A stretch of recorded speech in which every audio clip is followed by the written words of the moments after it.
এই ভিডিওতে থাকা প্রত্যেকটি ক্যারেক্টার এআই দিয়ে তৈরি করা হয়েছে আপনাদের বোঝার সুবিধার্থে এবং কুরআন ও হাদিসকে ব্যাখ্যা করা হয়েছে আজকের এই ভিডিওতে।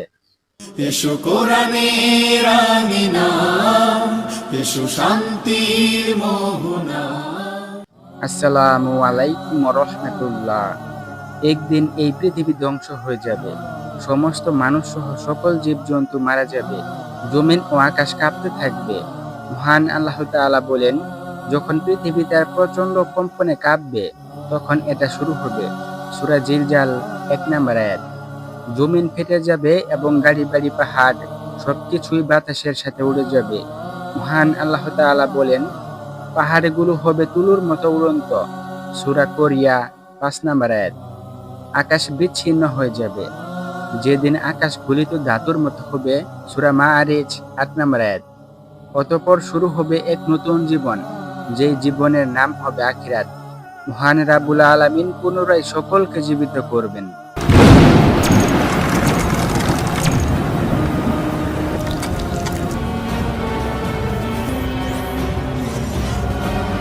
তিনি বলেন, তারপর আমি তোমাদের পুনরায় জীবিত করব এবং একত্রিত করব। সূরা কিয়ামা 3 থেকে 4 নম্বর আয়াত।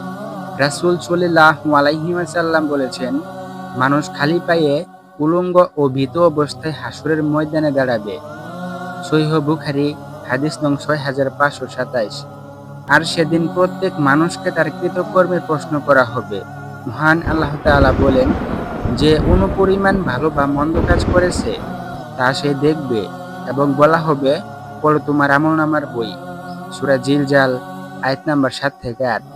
রাসূল সাল্লাল্লাহু আলাইহি ওয়াসাল্লাম বলেছেন, কিয়ামতের দিন কোনো বান্দার পা নড়বে না যতক্ষণ না তাকে জিজ্ঞাসা করা হবে তার জীবন কিভাবে কাটিয়েছে, তার যৌবন কিভাবে ব্যয় করেছে, তার সম্পদ কোথা থেকে উপার্জন করেছে ও কোথায় ব্যয় করেছে এবং তার অর্জিত জ্ঞান অনুযায়ী কি আমল করেছে। হাদিসটি হলো জামিআত তিরমিজি হাদিস নাম্বার 2417, সহিহ হাদিস। প্রিয় ভাই ও বোনেরা, কিয়ামতের দিন হাজার হাজার কোটি কোটি মানুষ উঠবে কবর থেকে ভয়, আতঙ্ক আর হতবুদ্ধি অবস্থায়। তখন শুরু হবে হিসাব নেওয়ার পালা। কিন্তু প্রশ্ন হলো, সবার আগে কার হিসাব নেওয়া হবে? রাসূল সাল্লাল্লাহু আলাইহি ওয়াসাল্লাম বলেছেন, কিয়ামতের দিন বান্দার আমল সমূহের মধ্যে সর্বপ্রথম হিসাব নেওয়া হবে সালাতের বিষয়ে। সালাত ঠিক থাকলে সব আমল ঠিক থাকবে, আর সালাত নষ্ট হলে তার সব আমলই ব্যর্থ হবে। তিরমিজি হাদিস 413 ও নাসাই হাদিস 465। তাই নামাজ হচ্ছে সেই আমল যার হিসাব আল্লাহ তাআলা প্রথমেই নেবেন। এরপর হিসাব নেওয়া হবে 4 শ্রেণীর লোকের, যাদের আমল ছিল বড় কিন্তু নিয়ত ছিল খারাপ। রাসূল সাল্লাল্লাহু আলাইহি ওয়াসাল্লাম আরও বলেছেন, সবচেয়ে আগে বিচারের জন্য ডাকা হবে 3 শ্রেণীর মানুষকে, যারা দুনিয়াতে সম্মানিত ছিল কিন্তু আমল করত লোক দেখানোর জন্য। হাদিস নং 1905, সহিহ মুসলিম হাদিস। চলুন আমাদের ঈমান শক্ত করার জন্য কিছু পাপ ও পাপের শাস্তি সম্পর্কে জানা যাক।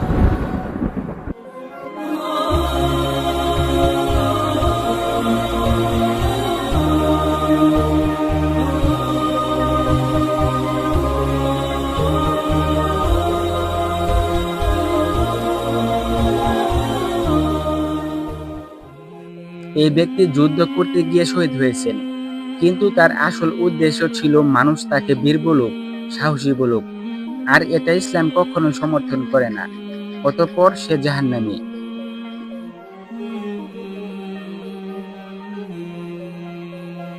এই ব্যক্তি কুরআন শিখেছিল, নিজেও তেলাওয়াত করেছিল, অপরকেও শিক্ষা দিয়েছিল, কিন্তু তার আসল উদ্দেশ্য ছিল মানুষের সুনাম অর্জন করা, আর এটা ইসলাম কখনো সমর্থন করে না। অতঃপর সে জাহান্নামী।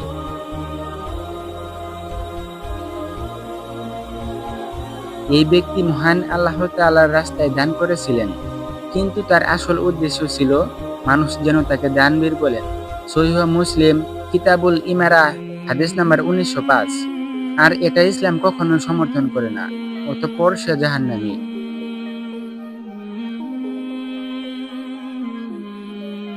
এই ব্যক্তি মানুষের সামনে এক কথা বলতো আর পেছনে অন্য কথা বলতো। সে অন্যকে ধোঁকা দিত, সমাজে বিভ্রান্তি ছড়াতো এবং নিজের স্বার্থের জন্য মিথ্যা বলতো। আর কুরআনের আলোকে এমন জালেমদের ব্যাপারে কঠোর শাস্তি ঘোষণা দেওয়া হয়েছে। আর সেদিন আলেম তার হাত কামড়াবে আর বলবে, হাই, যদি আমি রাসূল সাল্লাল্লাহু আলাইহি ওয়াসাল্লাম এর পথ ধরতাম। সূরা ফুরকান আয়াত নাম্বার 27। নিশ্চয় জালেমরা ধ্বংস হবে। সূরা আল আনফাল আয়াত নাম্বার 52। আর এটা ইসলাম কখনোই সমর্থন করে না। অতঃপর সে জাহান্নামী।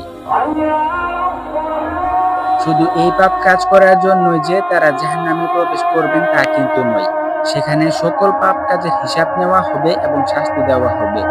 যারা তাদের পাপ কাজ ও কৃতকর্মের কারণে জাহান্নামে যাবে, তারা সেখানে অনন্তকাল ধরে শাস্তি ভোগ করতে থাকবে।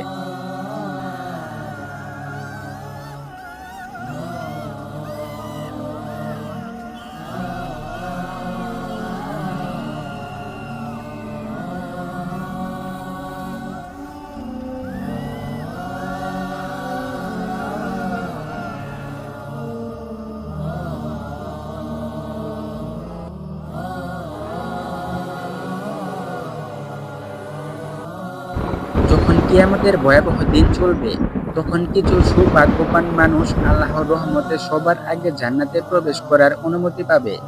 চলুন জেনে নেই কে সেই ৫ জন বা কোন শ্রেণীর মানুষ যারা জান্নাতে সবার আগে প্রবেশ করবেন।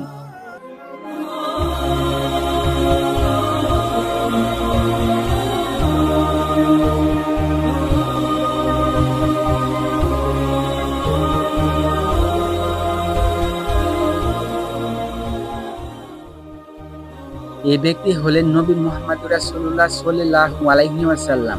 তিনি নিজে জান্নাতের দরজায় যাবেন। জান্নাতের রক্ষীরা তাকে চিনে বলবে, আমি আপনাকেই আদেশপ্রাপ্ত হয়ে অপেক্ষা করছি, যেন আপনার আগে কারোর জন্য খুলে না দেই।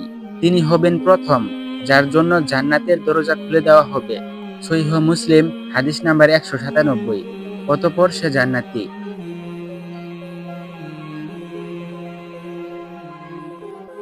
এই নারী হলেন খাদিজা রাদিয়াল্লাহু তাআলা আনহা। তিনি দুনিয়ায় সর্বপ্রথম ইসলাম গ্রহণ করেছিলেন এবং নবীজিকে সর্বদা সহযোগিতা করেছিলেন। রাসূল সাল্লাল্লাহু আলাইহি ওয়াসাল্লাম বলেছেন, খাদিজা জান্নাতে একটি মুক্তার ঘরে প্রবেশ করবে, যেখানে কোনো শব্দ থাকবে না, কোনো কষ্ট থাকবে না। সহিহ বুখারী হাদিস নাম্বার ৩৮২০। অতঃপর সে জান্নাতি।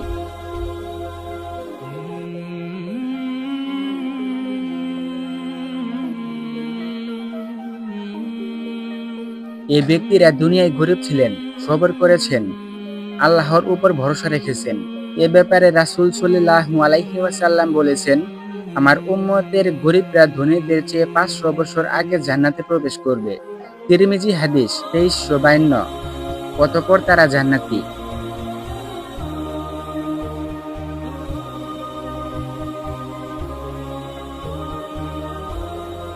এই যুবক গুনাহের সুযোগ পেয়েও আল্লাহর ভয়ে তা থেকে বিরত থেকেছে।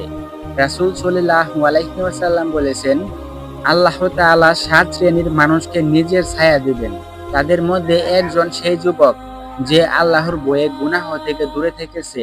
সহিহ বুখারী হাদিস নাম্বার ৬৬০। অতঃপর সে জান্নাতি।